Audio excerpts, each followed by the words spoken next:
un feriado de los últimos que se han incorporado al calendario de feriados de la Argentina, un feriado simbólico. Probablemente vos, del otro lado, te estés preguntando, ¿por qué feriado mañana, miércoles 24 de marzo? Tiene que ver con el Día de la Memoria. Para no olvidar que un 24 de marzo, hace ya unos cuantos años, unas cuantas décadas, en el 76, se inició el golpe militar más sangriento de la historia de la Argentina.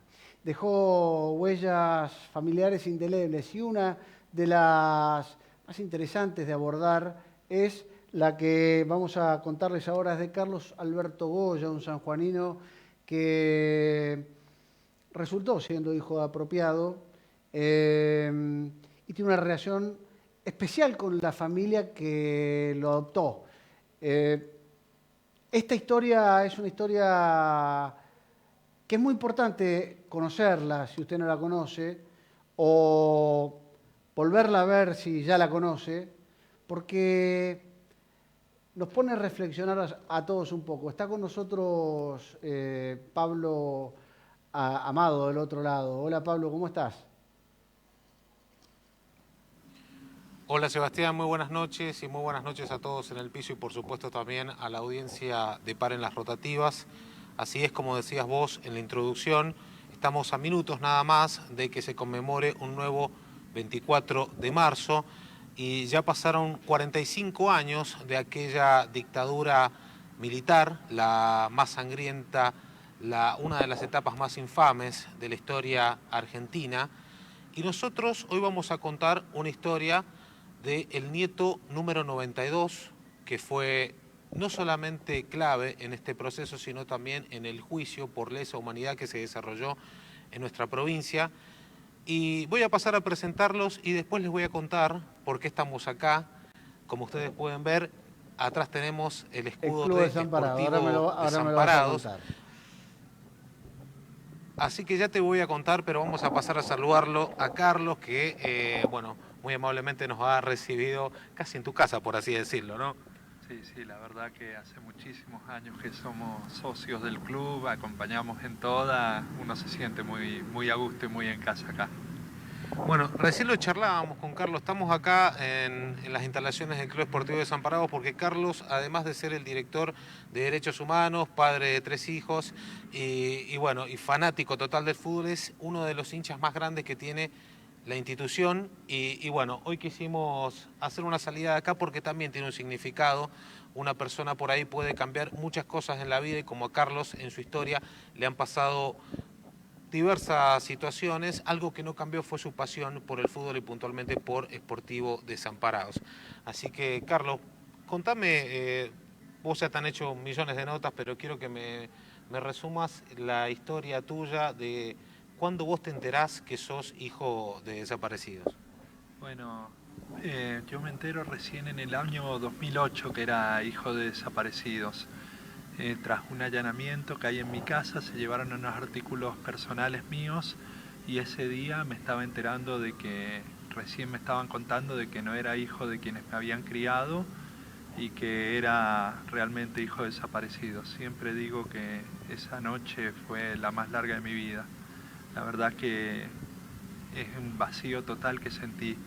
Quienes creían que eran mis padres no eran mis padres, quienes creían que eran mis hermanos no eran mis hermanos, ni siquiera sabía qué nombre tenía o qué fecha de nacimiento tenía.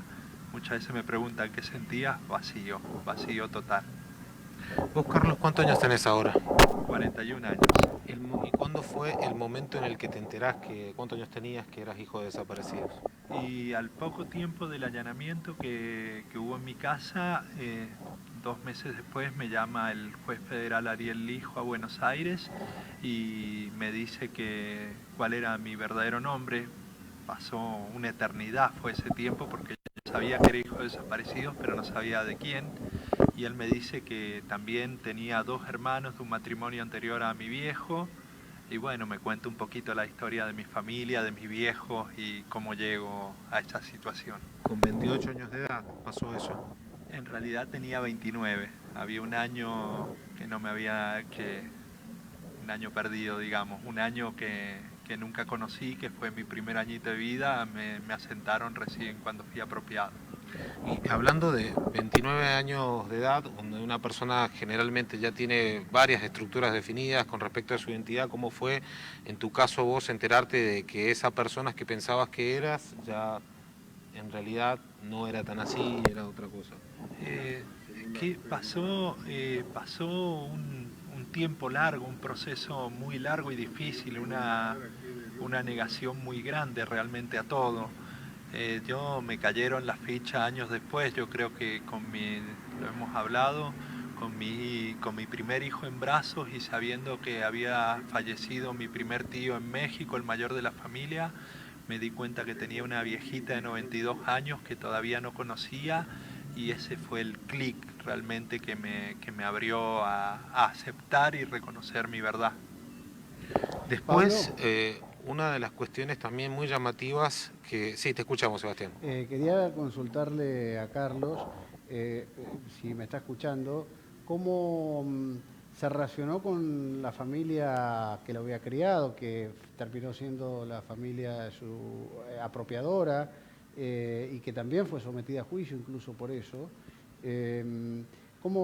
Porque claro, cuando uno recibe semejante información, luego tiene que reconfigurar un poco sus relaciones y en su caso con la familia que lo había criado y también con su familia de sangre. Es decir, que hay dos maneras de relacionarse nuevamente. Primero con la familia nueva que uno tiene la noticia de que existe y segundo con la familia que siempre conoció, pero que a partir de ese momento pasa a ocupar otro lugar o pasa a tener otro significado, ¿no? Son dos maneras de relacionarse distintas que me imagino que habrá tenido un tiempo para hacerlo y hay alguna particularidad en esa historia, ¿no? Sí, fue muy difícil. En realidad, gracias por la entrevista, pero en la introducción sí yo no fui adoptado. Yo soy un niño, fui apropiado, fui asentado como propio por una familia que conocía mi historia y conocía también la verdad.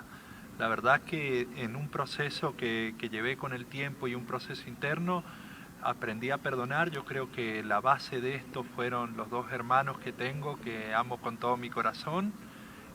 Yo vine a sumar, es decir, ya no tenía dos hermanos que son de crianza, sino que con los dos biológicos yo siento que tengo 4 hermanos y eso fue un quiebre. Sí, hubo un proceso, un juicio para quienes me apropiaron, en los cuales en la búsqueda de memoria, verdad y de justicia son totalmente necesarios y hay que seguir buscando y hay que seguir luchando por este nunca más.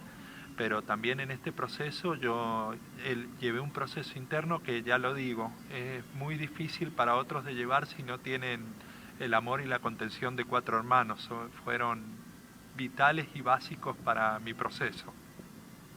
¿Fueron condenados Además, los papás continuando en el ahí con... juicio?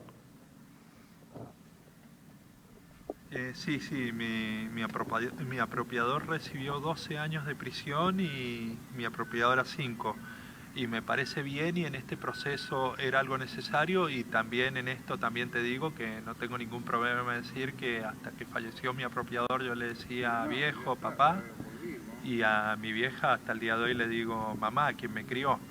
Es un proceso interno, no quita que se siga buscando memoria, verdad y justicia y que los procesos sean necesarios para la búsqueda de esto, para el encuentro mío y la búsqueda de todavía los 400 nietos que nos están faltando. Bueno, ahí también agregando un poco a lo que decía recién Sebastián, en el caso de Carlos, cuando fue el juicio contra sus apropiadores, él en un principio me contaba recién que declaró a favor de estas personas y después el proceso que siguió cuando tuvo que ir a verlo un año al penal fue muy complicado y nos gustaría, Carlos, que nos cuentes un poco de eso. Bueno, una etapa difícil dentro de todo. Sí, mi apropiador estuvo alrededor de un año en el penal, iba con mis hermanos, íbamos todas las veces que habían visita. Y sí, la parte difícil en todo esto es que uno empieza a conocer a las personas, a él no, sino a los otros que estaban en procesos de juicio por delito de lesa humanidad, y uno ve una parte muy negra, muy oscura, una reivindicación, gente cargada de odio que no tiene ganas ni de contar la verdad, ni de revelar qué pasó, y se jactaban de sus actos. La verdad que muchas veces, la mayoría de las veces, hacía mal esto por esas otras personas que hoy en día están condenadas y llevan otros procesos también a cuestas. Pablo, te agradezco mucho Bueno, y la en historia. todo, Lo último te pido que me cuentes por qué Desamparados de la vida entera, me imagino, del barrio, de, de la cuna, dirías, ¿no? ¿Eh? exactamente, porque en todo este difícil momento y esta historia complicada que tiene muchas, eh, muchos temas para analizar, está el tema del fútbol, que es algo que nunca cambió, la pasión por Sportivo, ¿de dónde sale eso? Y por qué? Porque aparte, como lo que decíamos recién, te sentís como en tu casa acá, te saludás con todo, con el utilero, con el presidente del club, con el que pasa, lo conoces. ¿Esto de dónde sale? Y de chiquito, es decir, yo me crié acá en las zonas aledañas, en el barrio Fermín Rodríguez. Acá nos está acompañando el utilero, y también él se ha criado en el Fermín Rodríguez. Es como dijiste, uno cambia muchas cosas, uno cambió la fecha de nacimiento, el nombre, pero las pasiones se llevan, y esta locura es muy linda.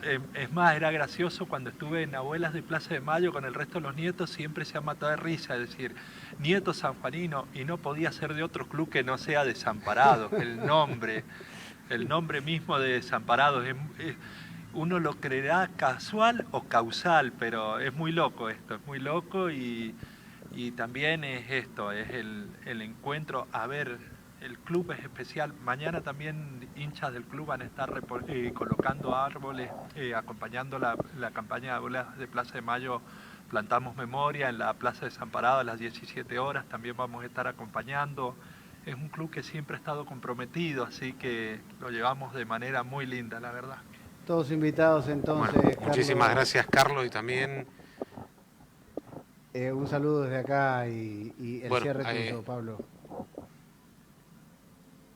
exactamente, bueno, muy breve quiero saludar también y agradecer a la gente de Sportivo Desamparados que a muy largas horas de la noche nos abrió las puertas del club, y bueno, gracias a eso pudimos hacer la entrevista acá, que para Carlos era muy importante estar acá en el club hablando de, justamente, estando a minutos del Día de la Memoria. Así que muchas gracias y bueno, será hasta la próxima. Gracias, Pablo. Buen día de la memoria para Carlos y para, bueno, para todos los argentinos que tienen mañana un momento de reflexión. En un ratito del día, en un ratito, no está de más preguntarse, ¿por qué es feriado hoy? ¿Por qué no tengo que ir a trabajar? ¿Por qué estoy más relajado? Eh, los feriados son así. Uno tiende a no reflexionar porque el motivo en el que no tiene que trabajar, pero mañana, hoy, vale la pena en un ratito pensar de esto nunca más. Hasta el martes.